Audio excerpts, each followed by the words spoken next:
Good morning. My name is Jeff D. Decker, and I'm the Communications and Media Manager for the Saskatchewan Public Protective Services Agency. We will provide an update today on the current wildfire situation that is impacting our communities. Please feel free to record, cut clips, and quote today's call as needed. We are recording the call as well, and it will be available online later today on the SPSA YouTube channel and Facebook page. Joining us today are Marlo Pritchard, President and Fire Commissioner, Peter Boniface, Executive Director, Air Operations of SPSA, and Brian Chartrand, Executive Director, Land Operations. Updates will be provided by Mr. Pritchard and Mr. Chartrand. After the updates, members of the media will have the opportunity to ask a question with one follow-up at a time. Please be advised that this briefing has a hard stop at 10:55 a.m. As of 9:30 today, there are 56 wildfires active in the province. 7 are contained, 3 are not contained, 36 are ongoing assessment, and 10 are protecting values. 41 fires started or were reported in the last 7 days. 12 fires have been declared out in the last 7 days, and 30 fires to date have lightning confirmed as the cause. With that, I will now turn it over to Marlo Pritchard for his remarks.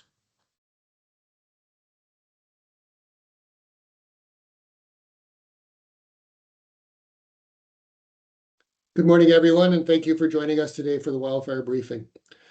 I'm going to take this opportunity to provide an update on recent challenges presented by wildfires, floods, and other recent weather events. But before I start, I do want to take this opportunity to remember and honor the 3 Northwest Territory wildfire crew members who lost their lives in a plane crash, in a bird dog plane crash earlier or very recently, as well as the 3 wildland firefighters from our compact partners in the United States who lost their lives in a burnover event this past weekend in a fire at the Utah-Colorado border.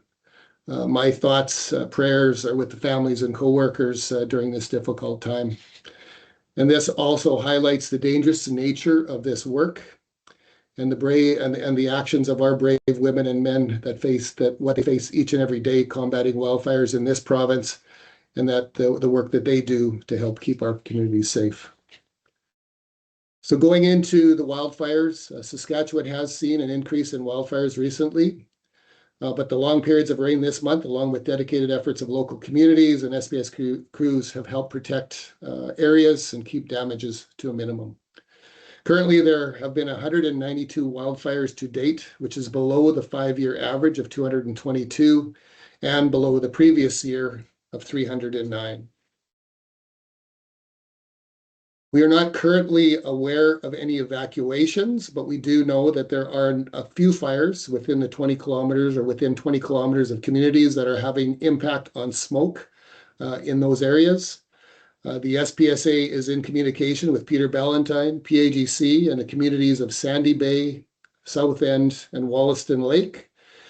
And we are in those communities to support them, whether they are current, planning for evacuation, should that be required, or to look at options around air shelters or looking after P1s or priority ones into those residents that may have health issues and may need to leave the community if the smoke conditions get worse.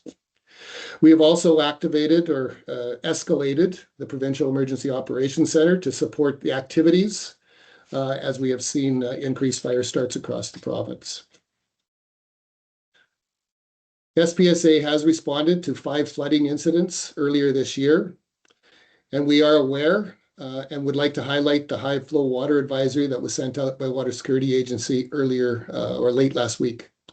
And although we have seen increased regional flooding events, currently there are no new requests for support from SPSA in regards to flooding events. In regards to air operations, there are 2 water bombers are currently being repaired. These repairs were mentioned in the April 8th media briefing. 1 water bomber is currently receiving maintenance services and expected to be online shortly.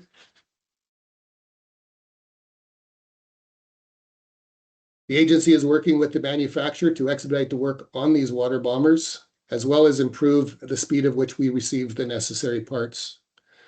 But due to the critical conditions where these aircraft operate, there are times where these planes will be temporarily removed for service for repair, which could include federally regulated inspections, ongoing maintenance, and other issues. Planning for and addressing these maintenance or times when these planes go down for maintenance, SPSA does have the ability to request through our mutual aid agreements, compacts through SPSA, air assets. We have requested through SPSA and received assets from New Brunswick. We have 4 802 skimmers and 1 bird dog who are currently in the province that are available to fulfill missions requiring water bombers, as well as we do have the federal Q400 that is also in the province to support our air asset missions. I'd also like just to take an opportunity to thank SPSA crews, our community crews that continue to show up day in, day out, and put in long hours in some very difficult conditions as they continue to increase or try to work and help increase public safety in this province. So with that, I will turn it back to Jeff. Thank you, Marlo. I will now pass it over to Brian Chartrand for his update.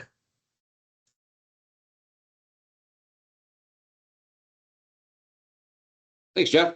Yeah, so I'll just I'll add to Marlo's comments here. So we do have a handful of fires that are within the vicinity of a couple of communities. So no particular order. I will start going through. There's about 7 of them here.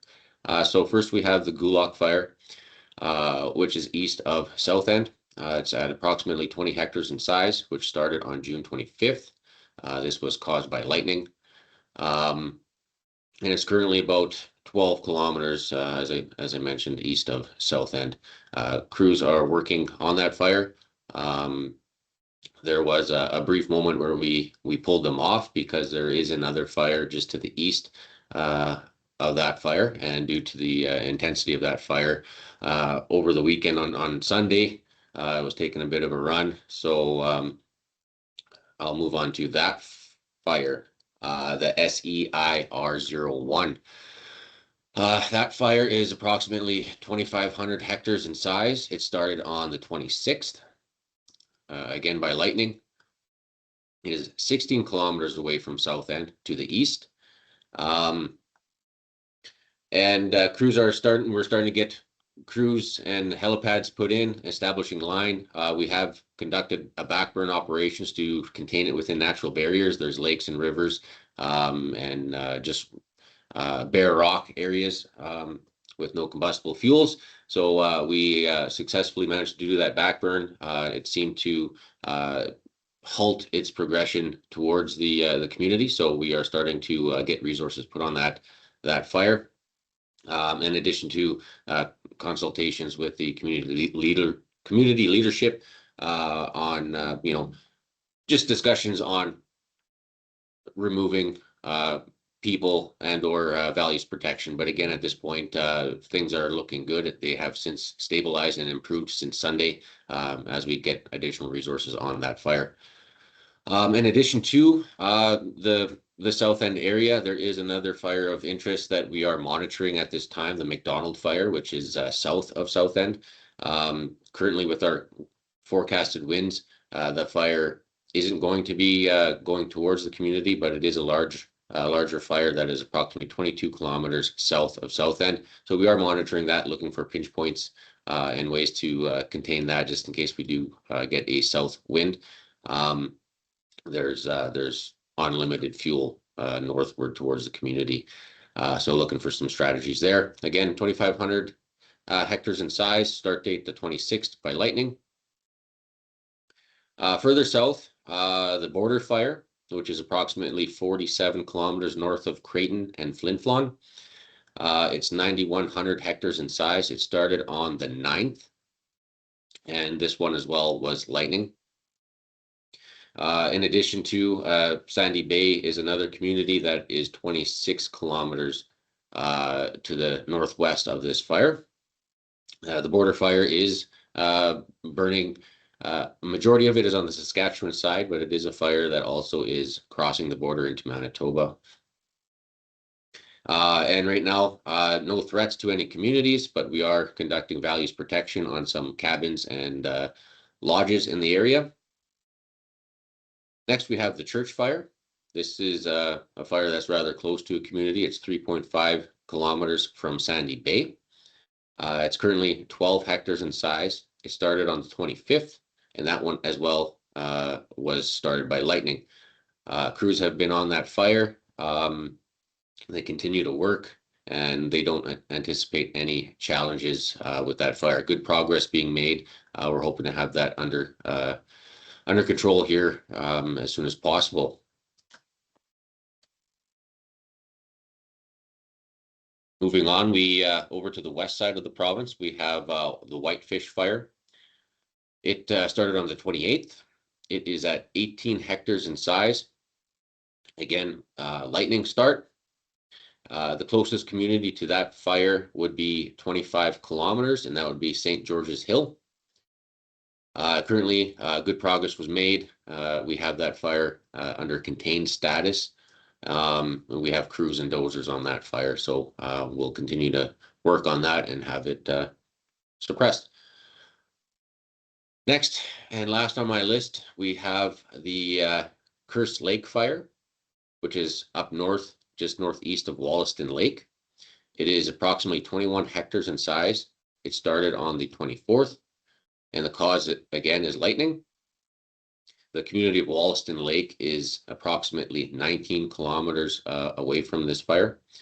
And we are assessing this fire for opportunities, pinch points, and burn operations to stall it out from heading towards the community. Again, we have northeast winds, which will be pushing that fire towards the community of Wollaston Lake. But fortunately enough, this location, there's a lot of fingers and bays and water bodies and obstacles in the way of that fire. So, and our modeling projections show that it will slowly make its way towards the community, but very slowly. And again, lots of opportunities for us to take advantage of and stop it in its tracks. But again, we are engaging with the community, looking at priority 1s and 2s, and making plans for values protection if need be. But again, the fire is not anticipated to get anywhere near the community in the coming days, even with the northeast wind. And also by the weekend, it looks like potentially and hopefully we will get some precip up there. But we are sending staff up to talk with local leadership just to keep them aware of the situation. No cause for concern at this time. And that would be the end of my report. Thank you. Thank you for that update, Ryan. We will now open it up to questions from the media. Please use the raised hand function to indicate that you have a question. You will then be recognized when it is your turn. Please remember to unmute yourself to ask your questions and turn your mic off when you are finished. I would also ask that media members, before asking their questions, please identify themselves and the media outlet which they are representing. If there are additional questions after today's briefing, please send them to the SPSA Communication Unit inbox, which is media.spsa@gov.sk.ca. This is the SPSA's main contact for all media. If there are any questions for the SPSA after today, that's where they should be sent. So now let's get on with the questions. Let's start with Christopher Vanderbrinkel, please. Thank you. Chris Vandenbrinkel with Global News. This question's for Marlo Pritchard. Marlo, very critical reports of last year's wildfire response from the auditor as well as from MNP. Is there consideration from you being in the leadership position of the SPSA of stepping down from your position? Thanks for the question, Chris. At this point in time, I will not be stepping down. I will be leading the changes that have been identified in both the MMP report and the auditor's report. We have set up a future preparedness unit, and we will continue to, you've heard me speak last year about that continuous improvement. During the off season, we did not wait for the MMP report. We did not wait for the auditor's report. We've done significant amount of work in regards to supporting evacuees should that happen and speeding out our process. at that present, and we will continue to work with that and work with direction from our board. How much have these reports caused you and the rest of the SPSA to look inward at your processes in terms of proactive versus reactive in terms of your communication protocols?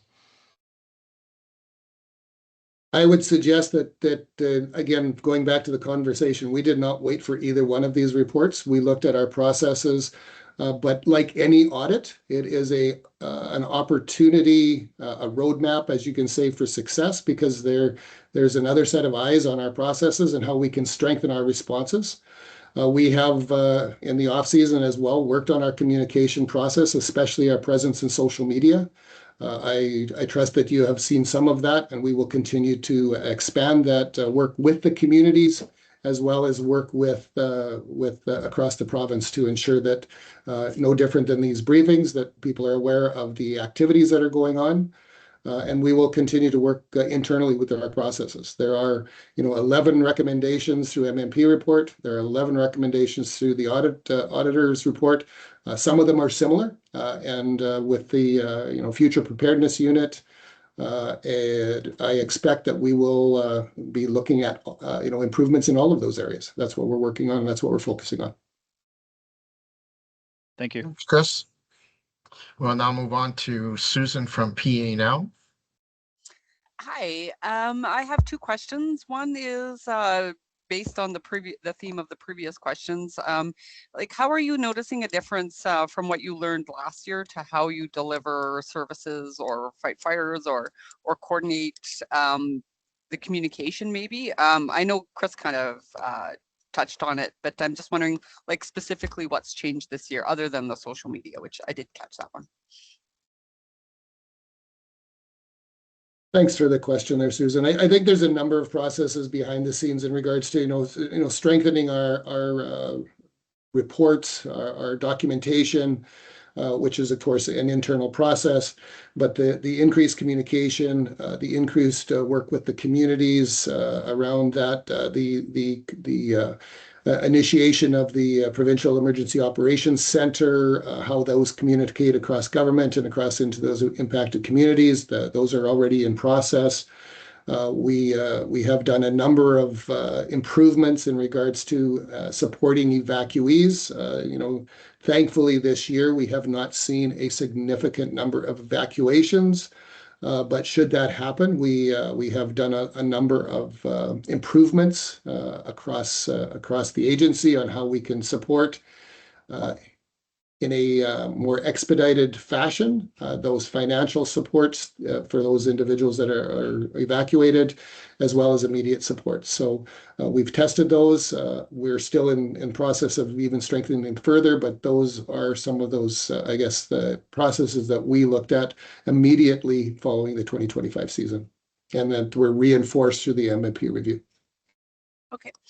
So my second question is a little more kind of mundane, I guess. There was a significant amount of smoke, I guess, blowing into the La Ronge area yesterday. I'm asking on behalf of our reporter there. Was it coming from the fires in Saskatchewan? I know there's also fires up in the Northwest Territories and stuff like that.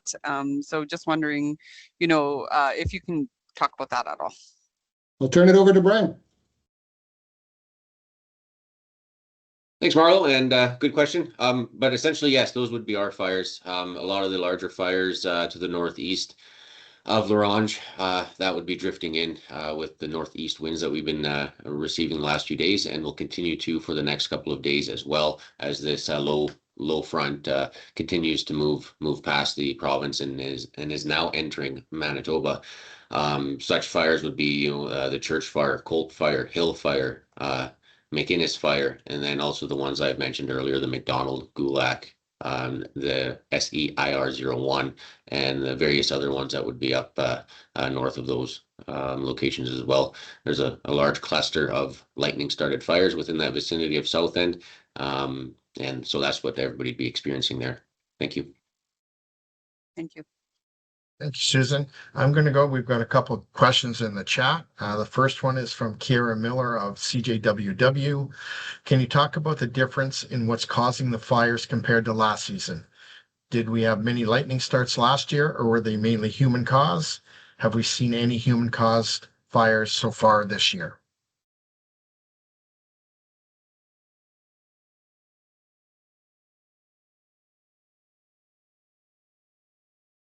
I think that would be a question for me. Yeah, so significant difference from last year to this year. I don't have the exact numbers, but last year we had more human start fires this time last year compared to now. Whereas this year we've received a few human starts a couple of weeks ago, but essentially a majority of our fires so far has been lightning. All of the current fires right now that we're experiencing have been lightning made in the north. And yeah, just the rain activity and the precip we've been receiving in the south. Conditions have been favorable for us, so that everything is nice and wet, and we're not getting that human caused starts. Thank you. And we'll segue into the flooding portion of Brian's reply there. CQM News, is there a growing concern with flooding given all the rain that we are seeing? If so, in what area specifically would you be concerned about?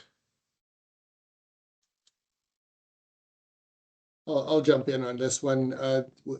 SPSA is available to assist communities that are experiencing flooding events. We have seen increased precipitation in many areas, especially around that, I guess, central to east central Saskatchewan. We are aware of some regional flooding events that are ongoing, and we will be, available to assist.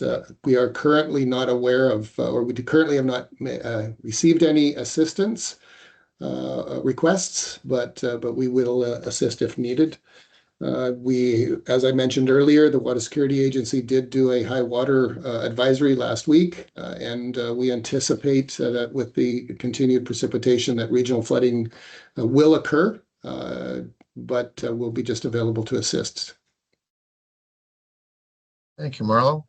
And we'll remind everyone that this media briefing has a hard stop of 10:55. So I believe that this next question and follow-up will be our last of the session.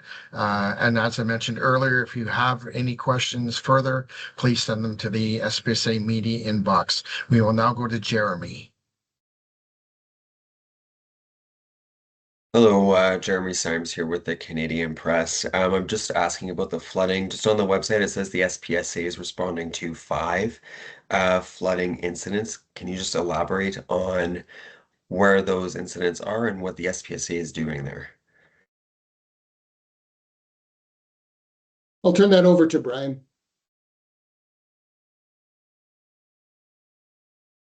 Thank you, Marlo. And yeah, good question. So these would be flooding events from a week and a half to 2 weeks ago. This isn't caused. This isn't anything new. So everything since has improved. The conditions we just have them on our books because we have resources there. So in participation or Anticipation. In anticipation. Thank you. Of the rain that we've been experiencing and is forecasted to continue to come, the communities wanted to keep those resources there: pumps, hose, sandbaggers, sandbags, and things like that. So again, for our inventory purposes, we need to keep that as an active incident because our resources are still there. So just because they're there doesn't mean there's an actual flooding event per se, but they wanted to keep it just for safety precautions. And once we see the water that is starting to recede and conditions improve, then we will close those and retrieve our equipment. So currently we don't have any active flooding events that are impacting any communities. Thank you. Yeah, for sure. And then I just had a question about the fires around the South End area. How concerned are you about the fires getting closer to that community, and what is being done in terms of working with them on that fire and keeping them up to date on how it's going? Yeah, so with any fire, there's always concern. Things change rather quickly. But again, conditions have improved. We're getting more and more resources there. So the situation is improving as we get that additional help. Again, we do have representatives in the community talking with leadership and keeping them up to date and informed as much as possible, and coming up with those contingency plans.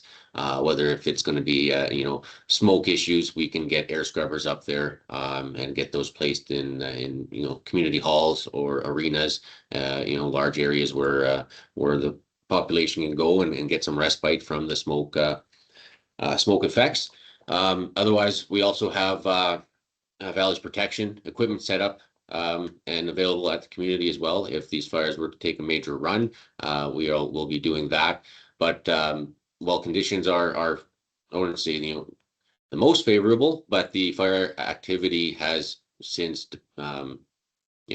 improved since Sunday when it was taking the major run. So we do have access into the fires now. We're getting helipad set up, equipment, hose lines in place, and currently suppressing those fires. So again, we're doing all our best and putting all our effort into stopping these things before they impact the community. I'd like to note that out of these two, the Gulak and the SCIR-01, those fires, there were multiple other starts within the community. Unfortunately, we were successful in containing, I can't remember how many, I'd have to look back, but there was 4 or 5 others that were since put out in this time frame as well. So it's not just the 2 that we were dealing with the last few days.